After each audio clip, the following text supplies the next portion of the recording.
Bonjour à tous, mon nom est François Letarte, bienvenue sur ma chaîne JDRD30, une chaîne consacrée aux jeux de rôle sur table. Une vidéo-liste, je vais essayer de faire ça très court.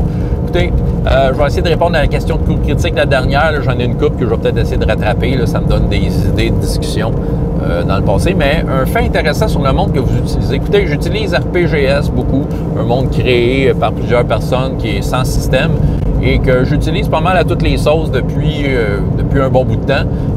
Ben du plaisir là-dedans parce que ça laisse suffisamment de cases blanches pour créer un peu ce que je veux, mais il y a quand même un fond assez intéressant pour diriger mon tir lors de création de nouveautés. Ouais. Donc, ouais, j'ai plusieurs choses à dire, mais écoute, je vais essayer de faire ça brièvement. Il y a 3 affaires, là, écoute, il y a des affaires à raconter. La première affaire, l'île d'Araton, le continent d'Araton que j'ai créé, c'est pour ma gang de Gros Soleil. C'est sûr que je révolutionne rien ici, mais il y a un problème avec les lycanthropes. Donc, les lycanthropes, il y a la maladie qui se propage apparemment de façon un peu aléatoire, sans passer par les morsures. Et il y a peut-être de quoi d'émergent. Il y a de quoi de lié à ça. Il y a eu un genre de rituel pour arrêter le même problème il y a de cela un certain temps. Mais là, c'est comme le problème semble réémerger. Donc, les personnages ont décidé qu'ils prennent le taureau par les cornes. Ils s'exposent eux-mêmes à peut-être devenir des lycanthropes. On va voir. Et de voir les lycanthropes, de quelle façon ils vont revenir et qu'est-ce qu'ils veulent. Et quelles menaces ils vont comme montrer pour le reste d'RPGS. Pour tout de suite, ça a l'air très confiné à ce continent-là. Parlant de problèmes confinés, Magicus, ça c'est une région que j'ai créée à travers mes activités de bibliothèque et que j'ai décidé de plugger dans RPGS. Il y a quelque chose qui a été toujours un peu là avec Magicus, c'est un peu le bras de fer entre un univers parallèle appelé le monde cosmique. Tous les magiciens, leur travail, c'est de faire en sorte que le monde cosmique ne vienne pas envahir, ne sorte pas de son plan pour venir dans le monde de Magicus et peut-être mettre en trouble le restant d'RPGS. Il y a toujours eu un peu cette affaire-là. Qu'est-ce que le monde cosmique? C'est un endroit de haute magie qui est le domaine d'un dieu très ancien qui s'appelle simplement le dieu du dragon noir. Tout pogné ça dans Tranchons et Dragons. Et il y a une race jouable dans Tranchons et Dragons. J'ai décidé que dans RPGS, il y avait une façon de les traiter. Ça s'appelle les visages miroirs, qui sont des genres de doppelganger, mais encore plus redoutables. Puis la façon que je les ai amenés, c'est qu'ils ont comme peut-être un plan secret. Mais d'où viennent les visages miroirs? Toutes les fois que j'ai fait des visages miroirs avec des personnages, puis qu'on creusait un peu le personnage, on venait toujours à poser la question, est-ce que tu sais vraiment qui tu es? Parce que les visages miroirs, à force de changer d'apparence, à un moment donné, ils perdent peut-être leur identité. Tu sais. Ça a toujours été intéressant, cet aspect-là. D'où viennent, la légende raconte que les visages miroirs ont été créés par une bande de magiciens qui, à travers un rituel très puissant, ont voulu justement, comme de par leur obsession, aller toucher la magie du dragon noir pour justement s'en prendre un peu, mais essayer de le faire prudemment. Mais ça, c'est toujours un peu un piège et ils ont subi la malédiction, c'est devenu des visages miroirs. Quoi qu'être un visage miroir, c'est pratique en tabarnouche. Je vous jure que les visages miroirs sont en changeant d'apparence à peu près comme qu'ils veulent et de façon plus efficace que des doppelgangers, sont capables de renverser des royaumes assez facilement. Et c'est là que ça dure. Ce que j'ai créé autour des visages miroirs et depuis leur inclusion dans la grande map d'RPGS, c'est le fait que là aussi, il y a un confinement au niveau des visages miroirs. C'est que les visages miroirs, leurs capacités sont vivantes justement dans la région d'RPGS par-dessus laquelle il y a l'espèce de nuage qu'on voit pas, là, mais c'est comme le monde parallèle du monde cosmique qui semble donner une influence. Et c'est ça, c'est comme le lien un peu magique avec le monde cosmique qui fait que dans ce continent-là, ils peuvent opérer, mais aussitôt, s'ils voyagent en dehors du continent, qui dépassent les limites de Magicus, ils perdent leur pouvoir. Probablement que les visages miroirs en place, malgré la malédiction, même si ça les rend malheureux, je trouve ça bien pratique d'être des visages miroirs et peut-être en ayant vu de leur comparse perdre leur pouvoir, ils se sont dit, OK, on essaie de ne pas dépasser les limites de Magicus. C'est ça. Puis, tu sais, les visages miroirs sont chassés. Tu sais, aussitôt qu'il y en a un qui est trouvé, c'est toujours le problème d'essayer de le chasser puis de le tuer parce que c'était vraiment une menace pour le royaume. Qu'est-ce qu'ils veulent au juste? Pourquoi font-ils ça? Pourquoi ils prendraient la place d'un roi, tu sais, qui déclarerait une guerre puis tout ça? Le classique des doppelgangers, hein? Ouais. Donc, ça, je trouve ça... Je le trouve le fun, celle-là. Puis, tu sais, peut-être, on verra... Éventuellement, il y a des visages miroirs qui vont trouver le moyen de sortir de Magicus et d'être encore plus redoutables que des doppelgangers. En tout cas, on verra rendu là. Et l'autre affaire, qui est un peu plus complexe, c'est la relation entre les dragons, les elfes, puis un peu tout ça. Mais surtout, je vais parler un peu des elfes. Écoute, à travers surtout les larmes des dragons, que ça a été défini, mais il y avait le mystère de Mélionir, la mère du Grand Souffle. Le Grand Souffle, c'était l'affaire qui donne la magie au monde d'RPGS. En fait, la mère du Grand Souffle, pourquoi que c'était ça? Elle était endormie. Puis quand elle dormait, puis quand son air sortait de sa bouche, elle envoyait la magie sur RPGS.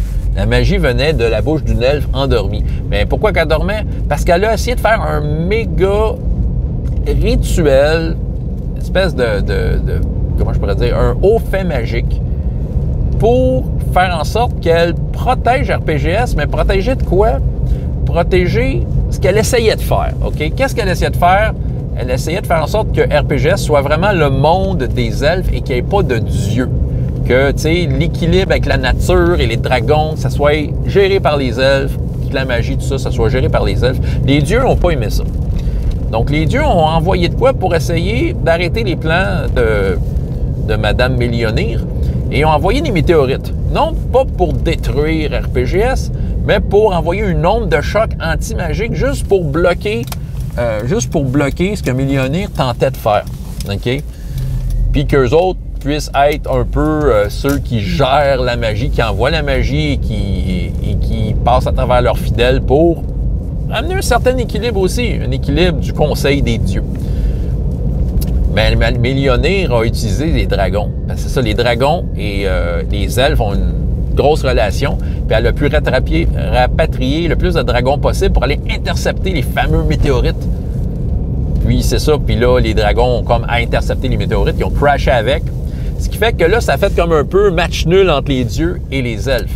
Les dieux se sont retrouvés comme prisonniers d'une espèce de bulle dans leur panthéon, dans lequel ils sont encore là. Peut-être certains prêtres peuvent avoir encore accès à eux, mais les dieux sont relativement silencieux.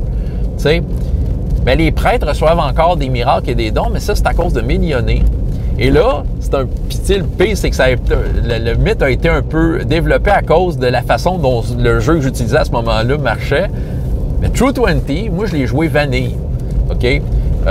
True 20, c'est un jeu que je pense aurait besoin que le meneur de jeu prenne le temps de dire, OK, il existe la magie du soleil, la magie de l'eau, puis tu sais, qu'il fasse un peu là, le tri de ce qu'on peut pas faire juste pour refléter les possibilités de ce monde-là. Mais, ouais, c'est ça, je ne veux pas me perdre dans mon histoire, là. Elle est compliquée. C'est ça, il a voulu, c'est ça. Mais là, c'est ça. Fait que là, les dieux étaient un peu pris dans leur monde, puis Mélionir, elle, à cause de la fatigue de tout ça, elle est tombée dans un sommeil pendant un millénaire. Hein, des affaires d'elfes, ça dure des millénaires. Puis les dragons, il y en a certains qui ont été enfermés, puis les autres dragons qui étaient là avaient un peu perdu leur repère et s'étaient cachés, et ils étaient tristes. Fait que là, ils pleuraient des larmes. Puis certains, les dragons qui ont intercepté les météorites, ben, ils ont créé les larmes des dragons, qui se trouvaient un peu l'essence de Mélionir. Elle a utilisé ses frères et ses sœurs pour les transformer en larmes de dragon. Tu sais, elle a réussi à quand même convaincre bien du monde de son affaire, au point de se sacrifier eux-mêmes pour se transformer en objet magique. C'est ça. Puis les personnages de la Lampe des Dragons, eux autres, ce qu'ils avaient à faire, c'est que Mélionir a réussi, après son sommeil, trouver un chemin vers Urto, puis dire « Hey, fais profil bas, puis amène-moi les larmes. » Sauf que, en tant que tel, les personnages, pendant toute la campagne, ne savaient pas trop pourquoi, pour qui ils faisaient ça, tu sais, puis qu'est-ce qui était bon, qu'est-ce qui était pas bon. Il y a eu bien des questionnements. Il y a eu le sorcier qui sort, qui, lui, son but, en fait, c'était de profiter du fait que les dieux étaient enfermés avec le métal, la négarite, là, les météorites qu'il avait envoyés.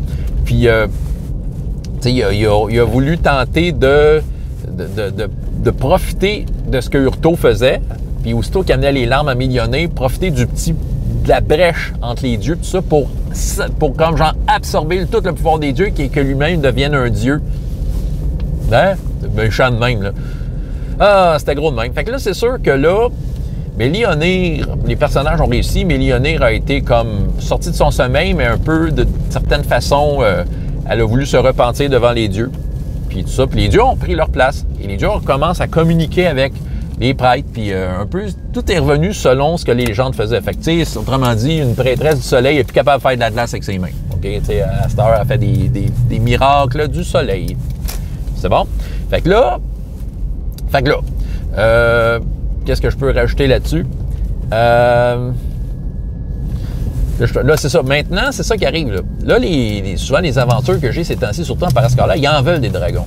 Mais c'est ça.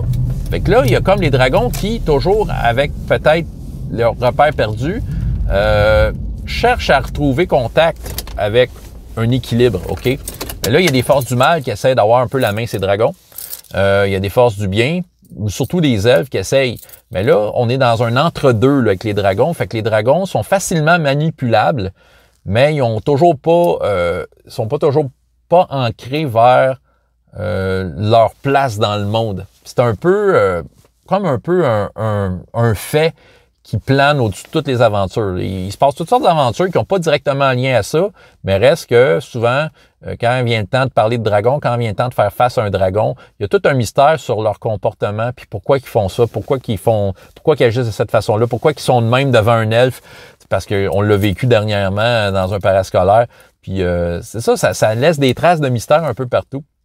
En fait, les elfes essaient de reprendre, si on veut, leur équilibre avec les elfes, sans vouloir couper les dieux du monde. Ils ont vu que ça n'a pas marché, mais Mélionir a fait tout ce qu'elle pouvait, puis ça n'a pas marché. Donc, ils veulent quand même être en bonne relation avec les dieux, mais toujours avoir les dragons de leur côté, sauf qu'il y a des forces du mal qui commencent à vouloir prendre le contrôle des dragons et peut-être amener la démone Shaota, la démone qui représente toute la côté bestial et méchant des dragons quand ça sort. Sauf que Shaota a été détruite par les personnages d'RPGS, mais qui sait, c'est un démon, ça peut revenir. En tout cas, bref, en vrac, je vous ai étourdi d'informations concernant RPGS, des faits intéressants. Je trouve que, tu sais, je sais que je révolutionne rien, mais ça m'inspire suffisamment pour trouver des histoires intéressantes. Fait que si les personnages ont envie d'aller achaler les ligues majeures, ben voilà, j'ai plein de trucs des ligues majeures auxquels ils peuvent s'accrocher. Sinon, ils ont juste à aller négocier du pain au boulanger du coin et le punir parce qu'il le vend une pièce de cuivre de plus. C'est leur choix. François Letarte, JDR des 30, et jusqu'à la prochaine fois, et autant de plaisir dans la vie que dans les jeux. Au revoir.